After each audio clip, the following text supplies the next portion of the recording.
ये मंत्री जो है हमारे मित्र भी है और कांग्रेस के मंत्री है बेचारे। ये जो है मुरारी प्रसाद गौतम इनका नाम हुआ। ये हमारे स्टेट के कैबिनेट मंत्री हैं और ये हमारे यहाँ सिवान में पहला इनका आगमन हुआ है, इसलिए सिवान वासी सब लोग उनको स्वागत में लगे हुए हैं और बहुत इज्जत के सम्मान के साथ उनको बुलाया गया है। हम चाहेंगे कि हमारे बिहार के मंत्री जो है विकास का काम करें और सिवान से इनका विकास का शुरुआत हो। बिहार सरकार के माननीय मंत्री कैबिनेट मंत्री श्री मुरारी प्रसाद गौतम जी का सिवान की ऐतिहासिक धरती पर महागठबंधन परिवार के तरफ से, जनता दल यूनाइटेड परिवार के तरफ से उनका हार्दिक अभिनंदन स्वागत किया गया। और हम लोग पहली बार मंत्री जी का सिवान में आगमन हुआ है, पूरे जोश शोश के साथ में हम लोग स्वागत किए। और त्रिस्तरीय पंचायत में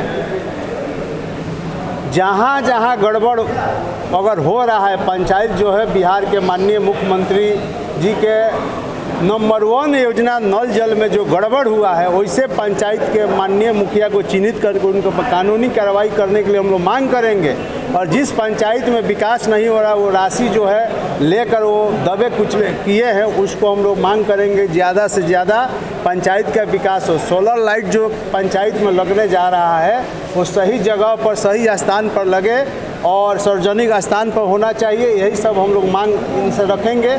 और मंत्री जी का हम लोग स्वागत करते हैं। मैं लालू प्रसाद, जिला अध्यक्ष व्यवसायी मजदूर पोस्ट, जनता दल यूनाइटेड सिवान।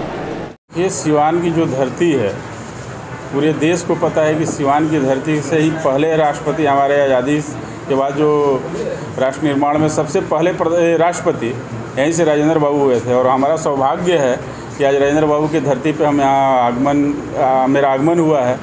ये सिवान की धरती उर्वरा धरती रही है और यहाँ से आकर के हमें जो शक्ति मिल रही है, मैं जैसे ही सिवान की धरती में प्रवेश किया हूँ, मुझे लगा कि नहीं, कुछ बिहार में अब नया हो पाएगा जब सिवान की धरती में मैं घुसा। तो निश्चित तौर पे सिवान की धरती से मैं जो सीख लिया हूँ और पंचायती राज को सशक्त और धारदार बनाने के लिए मैं अपने डिपार्टमेंट में बहुत कुछ करने जा रहा हूँ। और कांग्रेस ने शुरू से ही, और महात्मा गांधी जी की जो सोच रही है पंचायती राज को विकसित करने का, और कांग्रेस में की जो सोच रही है, राहुल गांधी जी ने जिस तरह से सशक्त और धारदार पंचायती राज को अपने समय में बनाया था, उसके बाद से थोड़ी कुछ कमियां आई हैं और कहीं ना कहीं प्रतिनिधि अपने आप को बहुत ही कमज़ोर महसूस करते हैं।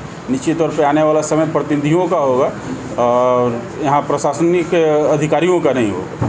सिवान के लिए बहुत कुछ सोचा है। मैं आने वाला समय ये बताएगा, क्योंकि हम लोग जुमलेबाज नहीं है कि यहाँ फेंक करके चले जाएं और कुछ नहीं करें। यहाँ के सभी जनप्रतिनिधियों के साथ मैं मिल करके यहाँ की क्या प्राथमिकता होगी और किसे प्राथमिकता के आधार पर आगे बढ़ाया जाए, मैं इन सबों से मिल करके उसकी जानकारी लूँगा और निश्चित तौर पर प्राथमिकता के आधार पर सिवान को मैं आगे बढ़ाने का काम करूँगा। निश्चित तौर पर पूरे महागठबंधन की जो सरकार बनी है बिहार में, निश्चित तौर पे पूर्व की जो गवर्नमेंट रही है उससे ज़्यादा कार्य होगा। अब तो बीजेपी कह रही है कि जनता सबक सिखाने वाली है सरकार। बीजेपी क्या कहेगी और उनके नेता क्या कहते हैं, बड़बोल तो हैं ही और जुमलेबाज भी हैं। तो उस बड़बोल और जुमलेबाज पे हम लोग कोई टिप्पणी नहीं करेंगे। हम लोग ज़मीनी आदमी हैं और हम लोग काम करके दिखलाना चाहते हैं। बिना काम के ऐसे ही फेंकने का काम हम लोग नहीं करते, हम लोग फेंकू नहीं।